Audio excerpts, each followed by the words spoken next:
Radio कर्मवीर जनगण मन की बात।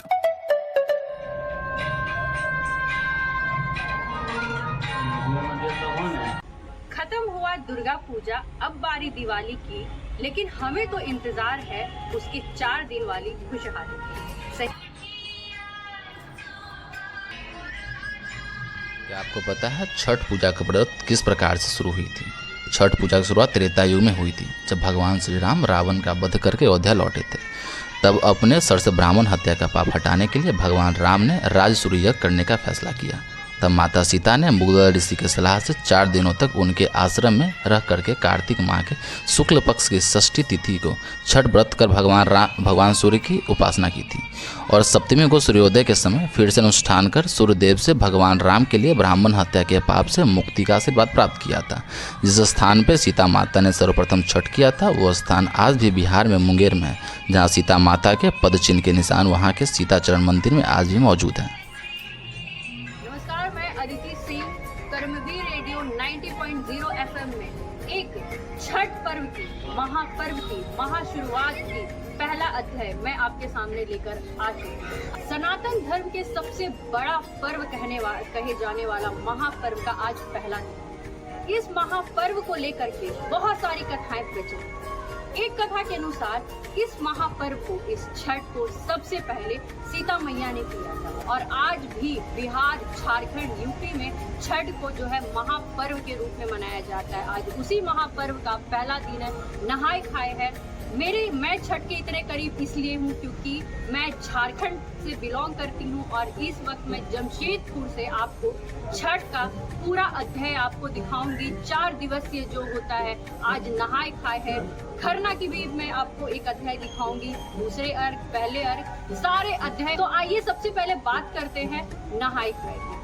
नहाए खाए का भी एक अपना ही एक अलग ही अनुभव है, एक अपना ही अलग ही प्रचलन है, एक अपनी अलग ही पवित्रता है।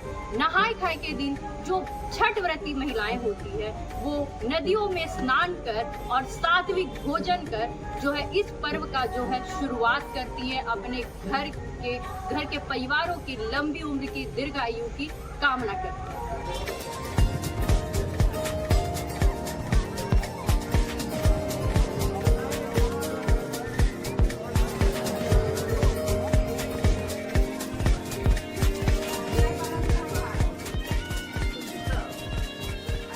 नमस्कार, मैं साक्षी राज रेडियो कर्मवीर 90.0 FM के कार्यक्रम सरोकर के लिए आपको छठ के इतिहास से अवगत कराने आई।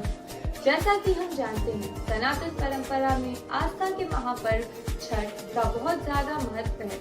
यह बिहार, उत्तर प्रदेश, झारखंड एवं देश एवं विदेशों में भी बड़ी धूमधाम से मनाया जाता है। परिवार की सुख समृद्धि और संतान को सौभाग्य के लिए की जाने वाली छठ पूजा में व्रती को 3 दिनों के कठिन नियमों का पालन करना पड़ता है। इस व्रत को करने के लिए व्रती को कठिन तप करते हुए 36 घंटे तक बिना कुछ खाए पिए रहना पड़ता है।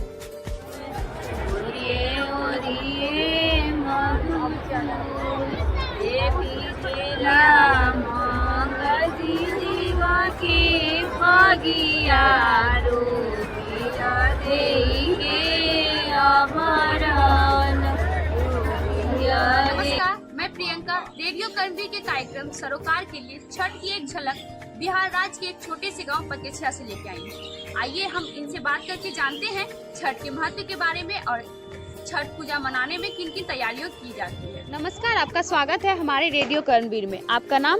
पुष्पा सिंह। पुष्पा सिंह।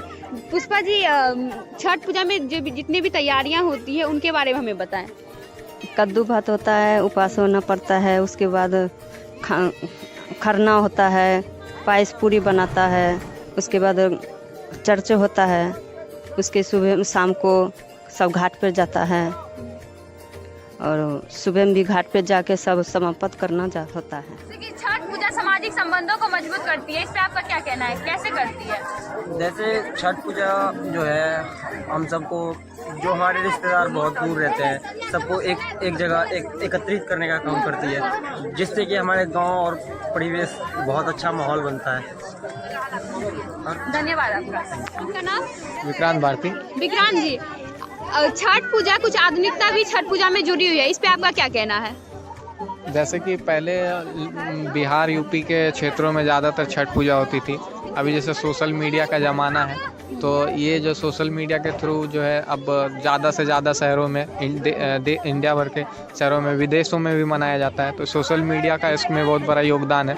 सोशल मीडिया के थ्रू जो है ये वीडियो बहुत जगह फैलता है, तो लोगों के अंदर जागरूकता आती है, क्या है छठ, क्यों है, उसके बारे में जानते हैं और उसमें रुचि रखते हैं। उसके थ्रू जो है लोगों को मतलब इसको मनाने का इच्छा जागता है। जब उसके बारे में ज़्यादा जानते हैं तो लोगों को भी रुचि रहती है कि हम भी इसको मनाएं। और फिर इसको जैसे कि लोग पहले घाट पे जाते थे, आजकल क्या है कि घर में ही पूल टाइप का बना के उसमें करते हैं। तो अब ये आसान भी है, अपने मतलब ज़रूरी नहीं कि घाट पे जाके किया जाए, इसको घर में रह के भी किया जा सकता है। तो यही है कि आधुनिकता में मतलब जिस लोग ज़्यादा से ज़्यादा जागरूक हो रहे हैं इसके बारे में, तो अलग अलग क्षेत्रों में इसको मनाया जा रहा है। और ऐसे ही जैसे भव्य तरीके से हम लोग मनाते हैं, वैसे ही हर जगह पूरे भारत में मनाया जा रहा है। जी, आपका बहुत बहुत धन्यवाद हमारे रेडियो कर्णवीर से जुड़ने के लिए। देखा आपने कितनी खुशहाली होती है, मतलब कि इस पर्व में अगर जो लोग अपने घरों से बाहर है,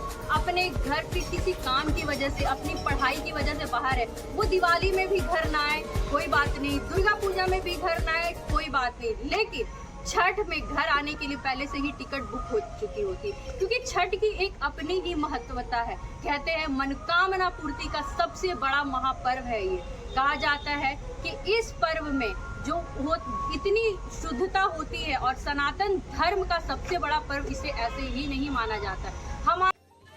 नमस्कार मित्रों, आप सभी को हमारे कर्णवीर की तरफ से छठ पर्व की हार्दिक शुभकामनाएं। छठ पर्व बिहार राज्य का महापर्व, लेकिन बिहार राज्य के अलावा भी इस पर्व को कई जगह पर मनाया जाता है, जैसे कि पूर्वी उत्तर प्रदेश और नेपाल की तराई इलाका है। छठ पर्व एक ऐसा पर्व है जो वैदिक काल से चलता आ रहा है। वैदिक आर्य संस्कृति में इस पर्व का उल्लेख है और माता सीता इस पर्व को की थी, और कहा जाता है कि महाभारत में भी इस पर्व का उल्लेख है। जब पांडव अपना राज्यपाट, मान सम्मान सारा कुछ हार गए थे, तब माता द्रौपदी ने इस पर्व को की। इस पर्व से जुड़ी बहुत सारी बातें हैं, बहुत आस्था जुड़ी हुई है। ये सिर्फ एक पर्व नहीं, बिहार राज्य में लोगों का इससे भावना भी जुड़ा हुआ है। वैसे आपको छठ पर्व से जुड़ी जो कुछ भी पता हो कमेंट करके जरूर। तो रेडियो कर्णवीर 90.0 FM पर सुनते रहिए ऐसी ही विविधता वाली जानकारियों के साथ जनगण मन की बात। धन्यवाद। आओ हम सब थामे हाथ, नाव शहर के करेंगे बात, खेतों और खलियानों से जुड़कर करेंगे जनगण मन की बात। 90.0 FM रेडियो कर्मवीर सुन रहे हैं आप, रेडियो कर्मवीर जनगण मन की बात, रेडियो कर्मवीर हम हैं आपके साथ। रेडियो कर्मवीर जनगण मन की बात।